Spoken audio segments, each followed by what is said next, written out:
नमस्कार, मैं हूँ राधा राणा और आप देख रहे हैं आरब टाइम्स। आज हम बात करेंगे जवाहरलाल नेहरू विश्वविद्यालय यानी जेएनयू के छात्र संघ चुनाव की, उस कहानी की जिसमें बिहार के छात्रों की भूमिका सिर्फ एक छात्र नेता तक सीमित नहीं रही बल्कि देश की सियासत तक अपनी गूंज छोड़ी है। जेएनयू सिर्फ एक विश्वविद्यालय नहीं है बल्कि भारत की छात्र राजनीति की वो प्रयोगशाला है जहां से निकलकर कई युवा नेता संसद तक पहुंचे और इस कहानी में बिहार के छात्रों का योगदान सबसे अधिक और सबसे प्रभावशाली रहा है। ताजा खबर की बात करें तो हाल ही में हुए झारखंड चुनाव में बिहार के अररिया जिले के नीतीश कुमार ने जेएनयू के अध्यक्ष पद पर जीत हासिल की है। नीतीश को आईएसए और डीएसएफ जैसे वाम संगठनों का समर्थन प्राप्त है। यह जीत न सिर्फ नीतीश कुमार के लिए महत्वपूर्ण है बल्कि यह बिहार की उस परंपरा को भी आगे बढ़ाती है जो छात्र राजनीति को सामाजिक परिवर्तन का औजार मानती है। नीतीश कुमार अब जेएनयू के 5वें ऐसे छात्र नेता बन गए हैं जो बिहार से ताल्लुक रखते हैं और अध्यक्ष पद तक पहुंचे हैं। बिहार के राजनीति में छात्र आंदोलनों की अहम भूमिका रही है।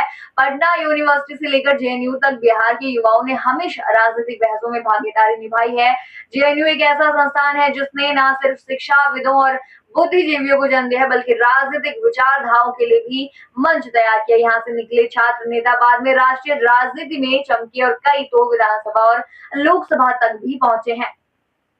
लेकिन इस गौरवशाली सफर के साथ साथ विवादों की परछाई भी रही। जेएनयू की राजनीति हमेशा से वामपंथी विचारधारा से जुड़ी रही है और अक्सर यह संस्थान राजनीतिक प्रदर्शनों और आरोप प्रत्यारोपों का केंद्र बनता रहा है। कन्हैया कुमार जो बेगूसराय के रहने वाले हैं, वर्ष 2015 में जेएनयू के छात्र संघ अध्यक्ष चुने गए थे।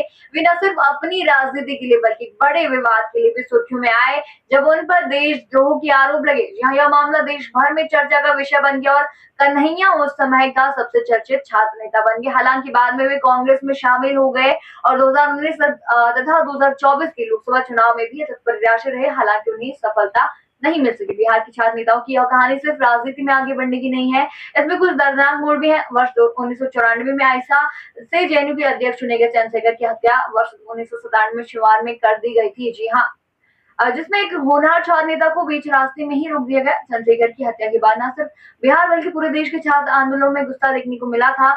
इस घटना ने बिहार की राजनीति को भी हिला दिया था और शहाबुद्दीन जैसे नेताओं की भूमिका पर भी सवाल खड़े किए थे। दूसरी ओर शकील अहमद खान जो कटिहार की कटवा से विधायक हैं और कांग्रेस विधायक दल के नेता हैं, वे भी जेएनयू छात्र संघ के अध्यक्ष रह चुके हैं। वामपंथी विचारधारा से शुरुआत करने वाले शकील बाद में कांग्रेस में शामिल हुए और आज बिहार विधानसभा में एक अहम भूमिका निभा रहे हैं। यह बदलाव दर्शाता है कि जेएनयू न केवल विचारों को जन्म देता है बल्कि उन्हें समय के साथ परिपक्व भी करता है। पिछले वर्ष 2024 में गया के रहने वाले दलित छात्र धनंजय ने अध्यक्ष पद पर जीत हासिल की थी। वे जेएनयू में पीएचडी के छात्र हैं और सामाजिक न्याय के मुद्दों को लगातार सक्रिय है। उनका चुनाव यह भी दिखाता है कि जेएनयू की राजनीति में वंचित वर्गों को भी प्रतिनिधित्व मिल रहा है और संस्थान समावेशिता की दिशा में आगे बढ़ रहा है। तो आप क्या सोचते हैं इस पूरे मुद्दे पर, हमें कमेंट सेक्शन में जरूर बताइए और बने रहिए आरब टाइम्स के साथ। साथ ही चैनल को सब्सक्राइब करना ना भूलें और हमारे फेसबुक और वेबसाइट के साथ भी जरूर जुड़े।